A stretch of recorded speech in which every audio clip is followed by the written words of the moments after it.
ang pagdating ng isang espesyal na package na bagal ng hinihintay para sa nalalapit na debut ni Brancy. Tinawag niya itong isang pasabog na magiging bahagi ng engranding selebrasyon. Ayon kay JJ, ang package ay napakabigat, kaya't nahirapan pa ang rider sa pagdadala nito. Ipinahayag niya na ang misteryosong package ay may kaugnayan sa mga espesyal na palabas sa debut at si Kuya Edo ang bahalang magdesisyon kung paano ito gagamitin sa event. Sinabi rin niyang bago gamitin sa mismong araw ng debut, susubukan muna nila ito upang malaman ang tamang paraan ng pag-operate at maayos ang pagkakasunod-sunod ng gagawin. Habang hindi pa niya lubos na isiniwalat ang laman, nagbigay siya ng clue na ito ay galing pa sa Antarctica at kakaiba raw ito kumpara sa mga karaniwang handa o aktibidad sa mga debut. Binanggit pa niyang posibleng ito ay may kinalaman sa fireworks o light display, kaya't kailangan nilang itest ng maigi upang masigurong maganda ang kalalabasan.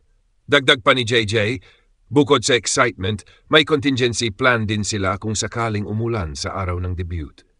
Mayroon silang inihandang analtatibong gamit na pwedeng gamitin rain or shine upang hindi masira ang engrandeng sorpresa. Nabanggit din niyang limitado ang papayagang pumasok sa venue upang maiwasan ang sobrang dami ng tao, kaya pinaalahanan niya ang mga nais makisama sa selebrasyon na maghanda ng pass o green card ayon sa moderator ng event.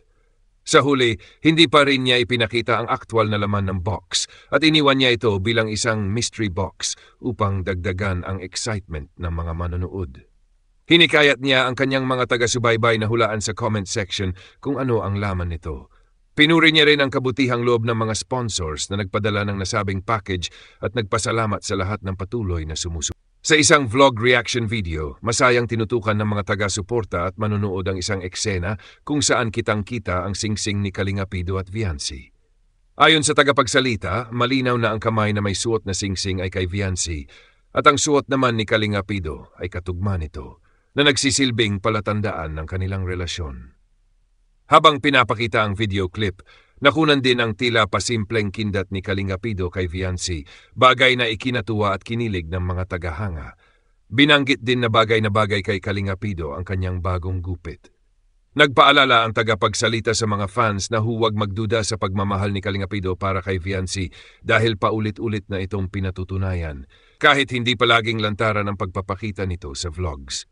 Isa umanong paraan ng respeto at pagpapanatili ng excitement ng mga manonood ang hindi madalas na pagpapakita kay Viancy sa mismong channel ni Kalinga Pido. Mas nagiging kaabang-abang daw ang mga uploads lalo na sa vlog ni Kalinga Prab kung saan mas nakikita si Viancy. Dagdag pa rito, ipinaliwanag na kung totoong tapos na ang relasyon, dapat ay matagal nang hindi suot ni Kalinga Pido ang singsing na ibinigay niya kay Viancy. Ngunit kabaligtaran ang nangyari, patuloy pa rin itong suot, kaya't malinaw na simbolo ito ng kanilang commitment at pagmamahalan. Sa huli, pinayuhan ng mga manood na mas palalimin ang tiwala kay Kalinga Pido at Viancy. Ang singsing umano ay hindi lamang palamuti kundi tanda ng inspirasyon, pagmamahal at pangakong pinanghahawakan nila. Gusto mo ba na ayusin ko ito bilang narrative news style, parang balitang showbiz o mas casual summary lang na pang vlog reaction? Ng Kalingap JJ, masayang inanunsyo niya ang pagdating ng isang espesyal na package na bagal ng hinihintay para sa nalalapit na debut ni Brancy. Tinawag niya itong isang pasabog na magiging bahagi ng engranding selebrasyon. Ayon kay JJ, ang package ay napakabigat, kaya't nahirapan pa ang rider sa pagdadala nito. Ipinahayag niya na ang misteryosong package ay may kaugnayan sa mga espesyal na palabas sa debut at si Kuya Edo ang bahalang magdesisyon kung paano ito gagamitin sa event. Sinabi rin niyang bago gamitin sa mismong araw ng debut, susubukan muna nila ito upang malaman ang tamang paraan ng pag-operate at maayos ang pagkakasunod-sunod ng gagawin. Habang hindi pa niya lubos na isiniwalat ang laman, nagbigay siya ng clue na ito ay galing pa sa Antarctica at kakaiba raw ito kumpara sa mga karaniwang handa o aktibidad sa mga debut. Binanggit pa niyang posibleng ito ay may kinalaman sa fireworks o light display, kaya't kailangan nilang itest ng maigi upang masigurong maganda ang kalalabasan. Dagdag pa ni JJ, bukod sa excitement, may contingency plan din sila kung sakaling umulan sa araw ng debut. Mayroon silang inihandang analtatibong gamit na pwedeng gamitin rain or shine upang hindi masira ang engrandeng sorpresa. Nabanggit din niyang limitado ang papayagang pumasok sa venue upang maiwasan ang sobrang dami ng tao, kaya pinaalahanan niya ang mga nais makisama sa selebrasyon na maghanda ng pass o green card ayon sa moderator ng event. Sa huli, hindi pa rin niya ipinakita ang aktwal na laman ng box at iniwan niya ito bilang isang mystery box upang dagdagan ang excitement ng mga manonood. Hinikayat niya ang kanyang mga taga-subaybay na hulaan sa comment section kung ano ang laman nito. Pinuri niya rin ang kabutihang loob ng mga sponsors na nagpadala ng nasabing package at nagpasalamat sa lahat ng patuloy na sumusuporta. Sa isang vlog ng Kalingap JJ, masayang inanunsyo niya ang pagdating ng isang espesyal na package na bagal ng hinihintay para sa nalalapit na debut ni Brancy. Tinawag niya itong isang pasabog na magiging bahagi ng engranding selebrasyon. Ayon kay JJ, ang package ay napakabigat, kaya't nahirapan pa ang rider sa pagdadala nito. Ipinahayag niya na ang misteryosong package ay may kaugnayan sa mga espesyal na palabas sa debut at si Kuya Edo ang bahalang magdesisyon kung paano ito gagamitin sa event. Sinabi rin niyang bago gamitin sa mismong araw ng debut, susubukan muna nila ito upang malaman ang tamang paraan ng pag-operate at maayos ang pagkakasunod-sunod ng gagawin. Habang hindi pa niya lubos na isiniwalat ang laman, nagbigay siya ng clue na ito ay galing pa sa Antarctica at kakaiba raw ito kumpara sa mga karaniwang handa o aktibidad sa mga debut.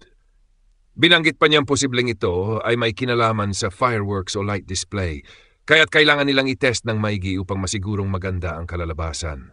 Dagdag pa ni JJ, bukod sa excitement, may contingency plan din sila kung sakaling umulan sa araw ng debut. Mayroon silang inihandang analtatibong gamit na pwedeng gamitin rain or shine upang hindi masira ang engrandeng sorpresa. Nabanggit din niyang limitado ang papayagang pumasok sa venue upang maiwasan ang sobrang dami ng tao, kaya pinaalahanan niya ang mga nais makisama sa selebrasyon na maghanda ng pass o green card ayon sa moderator ng event. Sa huli, hindi pa rin niya ipinakita ang aktwal na laman ng box at iniwan niya ito bilang isang mystery box upang dagdagan ang excitement ng mga manonood. Hinikayat niya ang kanyang mga taga-subaybay na hulaan sa comment section kung ano ang laman nito. Pinuri niya rin ang kabutihang loob ng mga sponsors na nagpadala ng nasabing package at nagpasalamat sa lahat ng patuloy na sumusuporta. Habang pinapakita ang video clip, nakunan din ang tila pasimpleng kindat ni Kalingapido kay Viancy, bagay na ikinatuwa at kinilig ng mga tagahanga. Binanggit din na bagay kay Kalingapido ang kanyang bagong gupit. Nagpaalala ang tagapagsalita sa mga fans na huwag magduda sa pagmamahal ni Kalingapido para kay Viancy dahil paulit-ulit na itong pinatutunayan, kahit hindi palaging lantaran ang pagpapakita nito sa vlogs. Isa umanong paraan ng respeto at pagpapanatili ng excitement ng mga manonood ang hindi madalas na pagpapakita kay Viancy sa mismong channel ni Kalingapido. Mas nagiging kaabang-abang daw ang mga uploads lalo na sa vlog ni Kalingap Rab kung saan mas nakikita si Viancy. Dagdag pa rito, ipinaliwanag na kung totoong tapos na ang relasyon, dapat ay matagal nang hindi suot ni Kalingapido ang singsing na ibinigay niya kay Viancy. Ngunit kabaligtaran ang nangyari, patuloy pa rin itong suot, kaya't malinaw na simbolo ito ng kanilang commitment at pagmamahalan. Sa huli, pinayuhan ng mga manood na mas palalimin ang tiwala kay Kalingapido at Viancy.